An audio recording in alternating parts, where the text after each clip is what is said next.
Hi, my name is Shane Williams. I'm President and CEO of WRLG Gold Mines, and we're in the process of putting the Madsen mine back into production, and recently put it back into production, actually.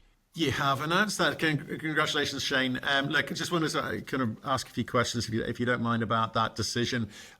What are the kind of specific sort of technical KPIs from the bulk sample program that allowed you to secure the board approval for the restart? Yeah, it kind of goes back, as you've been following and your viewers have been following, back 18 months ago, we actually took the project over.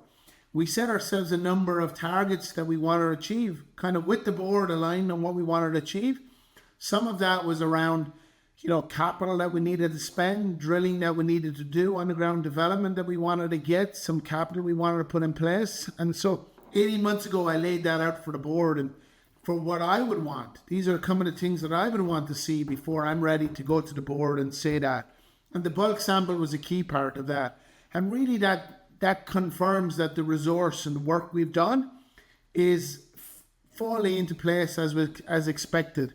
We took our drilling, our modeling, we actually mined in areas where we said we got exactly what we said we would do. And so that was the final tick that we were able to go to the board with all the work we've done. Not just this was kind of the culmination of 18 months of work, really. Right, but what about things like the technical things like the kind of grade reconciliation or mill recovery or dilution control, things like that? Yeah. We got all those criteria. The mill was never the issue, as you know, on this project. The mill operated. We got 94% recovery. No problem, as planned, as expected. We got the grade that we planned as per the model. The model changes, as you know. The model will go up and down depending on areas, depending on grade. So the areas we picked, we have a model, a resource model that says 10 grams, let's just say, or 5 grams. And so when we mine that, we reconcile that back to the model. We get the actuals. We look at the dilution and some of that. There were some of the issues we've had, dilution in the grades and the mining. We put all that together and we go, yep, we got 5. We were in 96% of that across 3 different areas. So very, very closely reconciled to what was expected. Right, so a huge degree of confidence in terms of the models used in the PFS and mine plan. Yeah, and just to go back to that, we have a strong technical board. Some people will know our board members. They've all done it before. These are not guys who just, I can pull the wool over their eyes. I had to go back, and they all know these mines. They know what it's like. So there was a good bit of scrutiny and discussions around this and where we got to and what were the pluses and minuses and what did we learn. And with all that discussion, they were in a position to make that decision to go back into production. And what about the kind of expected variability in the ore continuity or structure when it came to Austin, South Austin, or McVeigh? Well, we found that South Austin is the higher grade for sure of the deposits. McVeigh is more less continuous.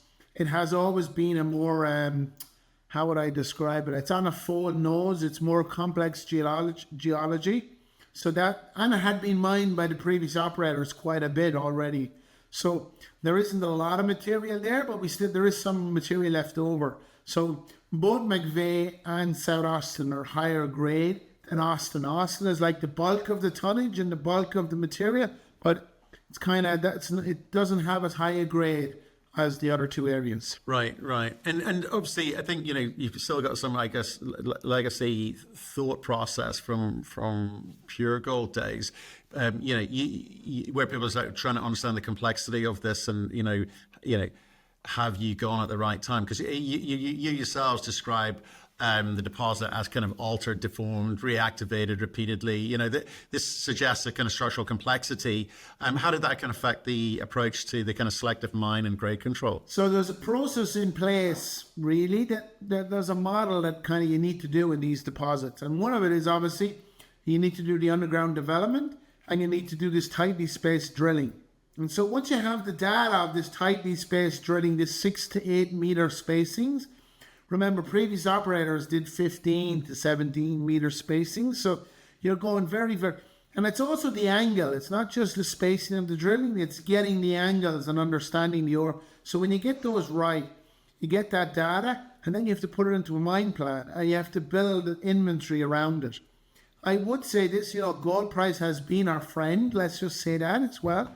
It makes cutoffs much lower, it makes cutoff grade much lower, and so you're allowed to bring in tonnage, higher tonnage, so you can build those long hole stopes.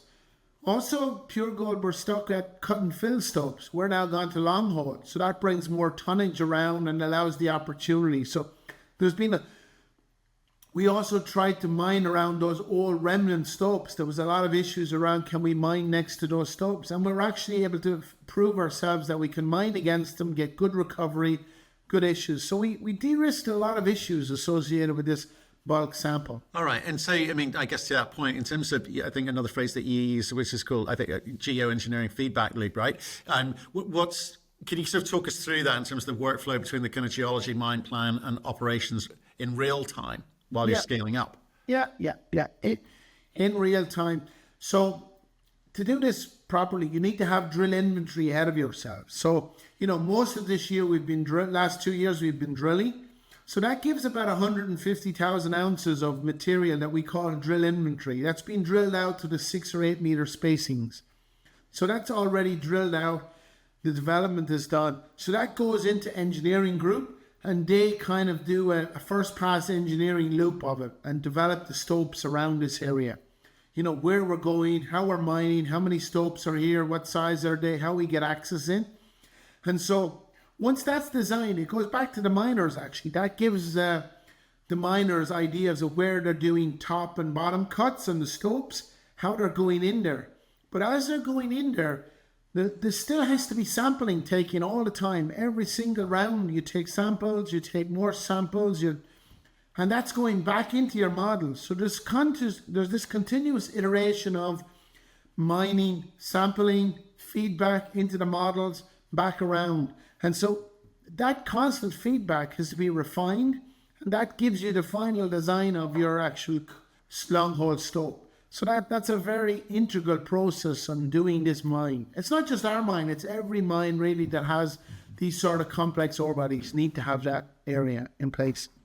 And just remind me in terms of the, obviously initially we're aiming, scaling to like 800 ton per day, but there's been talk of going further than that in 2026. So can you talk us through maybe some of the technical upgrades, or I don't know, how you deal with like in bottlenecks, like crushing circuits or gravity circuit? Yeah, we have the opportunity to expand the mill. So the mill can go to 1,200 tons a day. During the previous operators, it ran with very little changes. It already has run at that area. So that's the truth. But the really thing is opening up lots of development this year to open up new areas. And as we're opening up the new areas, that allows us to bring more material through. They have a shaft on the property, an old shaft, and we're renovating that at the moment. So that gives us the opportunity to bring more material up through the shaft, plus up through the decline. So that allows us to get more material up through the mill, basically. Right. And what about this connection drift, the upgrades in terms of the haulage? What are you doing there? Yeah, so the connection drift was connecting two portals, the east and the west side of the mine. Previously, the operator were bringing it up onto surface and hauling, and they can only haul limited times during the day. So they can only actually haul during the day. So we're able to haul 24/7 underground, and also bigger trucks. We can do 42-ton trucks rather than 30-ton trucks. So you're doing more trucks 24 hours a day with bigger loads. That makes a huge difference on the ability to move material into the mill effectively and build those stockpiles ahead of yourself. Right. Okay. And 42s, would you go larger, or could you go larger? You can go larger. Yeah, you can go to 60-ton trucks as well. That's the next level up as you want to scale up and get more tonnage from underground. And what about where are we at with the kind of the cut and fill? You said you sort of transitioning towards like wider long hole stoping where feasible, but any sort of technical criteria that you're looking at or is guiding that decision? Well, it's really around this test mining. The test mining was also, as well as the reconciliation, was also to see in the original designs and in original pre-feasibility, the mine engineering groups or the engineers, we didn't have a lot of data So they put a lot of cut and fill in there because you're mining up close to these old stopes. So the cut and fill is the best way to do that from a risk perspective. However, we went into some of these areas and we found that geotechnically it's much more stable than planned. So that allows us to go and do, as we're doing the drilling underground, we're doing what we call drill holes breakthroughs into these old stopes. Where are they? What condition they're in? And that goes a feedback loop again to allow us to do the design. So that kind of constant feedback of probe holing, testing areas, understanding the ore body, not just from a geological point of view, from a geotechnical kind of view, that feeds back into your mine design. So as we're doing that, we're finding that it's much more competent. We can mine much more closer. And actually, we're getting more grade because originally the operators would have mined up to an area, there would have been a waste area, and they would have left it in the old days. As we're drilling through this area, we're finding there's more ore on the other side. So that allows us to expand into these areas. And an example of that is we've had some fantastic drill results in the South Austin area over the last 3 months. Lots of EG, very high grade. These are all new areas that have been found by that drilling, that process. Right, okay. And again, okay, something you mentioned earlier there was obviously the gold price is your friend at the moment when it comes to sort of, I guess, cut-off grade and even the stope shapes themselves. So what can you tell us at these sorts of levels in terms of how you kind of adjust things accordingly? Yeah, so, based on gold price, the way it's done, based on gold price and based on cost of mining and everything, you develop a cut-off grade. So a cut-off grade allows you to, what average grade do you mine at effectively to mine it? And there's 2 grades. One is called a cut-off grade for profitable tons of ore. The second one is an incremental cut-off grade. So when you've done your development, you've done all your accesses, and you're ready to take the stopes, we call it an incremental cut-off. So you've paid for all that development. So then what's the grade around that area that you can take as extra? Because you've paid for, the main area has paid for all that cost to get there. And it's called incremental grade. So to give you an example, at the current gold prices, our incremental grade is around 1 gram. It's a 1 gram. The main cutoff grade is down to 2 grams, 2.5 grams. So, that gives you the scale of how much more material comes into the mine plan as you're developing. And in the pre-feasibility study, we'd use a gold price of $1,600 gold. So you can see now we're double that, which allows you, it's basically double material and double ability to ramp up. But what are the technical constraints that, in terms of expanding the kind of mineable inventory, in terms of like whether it be ground support or ventilation or paste fill availability, etc.? It's more on opening up new areas. It's development in these areas. It's just development. It's just getting the tons because they're profitable tons. So basically, you're mining them with all the ground support, all the details. So you're mining them profitably. It's just a factor of getting them more development into these areas. Okay. And so, in which case, how do you plan to sort of integrate kind of some of these high grade zones like NT and Big Bend, etc., for future production? Because the sequencing is going to be really important for you. Yeah. So where it has a real advantage is in our mine. It's a very deep mine. It's very high grade, and the plan at the moment, understanding the resource, was to get down very deep quickly. As you go down the ramp, you need to keep ramping down and opening up new areas. What we're finding with this approach is the mine is going lateral. So that means we don't have to go deep. We're finding new areas higher up, which means our mine plan doesn't have to go as deep as quick, which has big implications of cost because we're not going down and ramping down and moving. We're moving lateral. So this cost to move A versus beside it at B is cheaper. So basically it has an effect of saving money cost-wise, adding more tons with lower cost. Okay, so how or when do you start kind of planning out, like things like, the Fort Vein system is relatively close to existing development. How do you kind of plan to dedicate drill drift or fan pattern from existing headings to, in like say 2026? Most of it is basically in the mine plan now. As the team, Okay. this feedback loop, as I said, as we're drilling ahead of ourselves, that's why it's so critical, this drilling inventory. As you have this ounces drill ahead of you, that informs the model, that informs the mine plan. So you're building a mine plan on that, and they're coming in. So, the process of having 2 years ahead of yourselves allows you to make those decisions well in advance of actually mining it. Right. Okay. It's that feedback loop I was talking about. Yeah.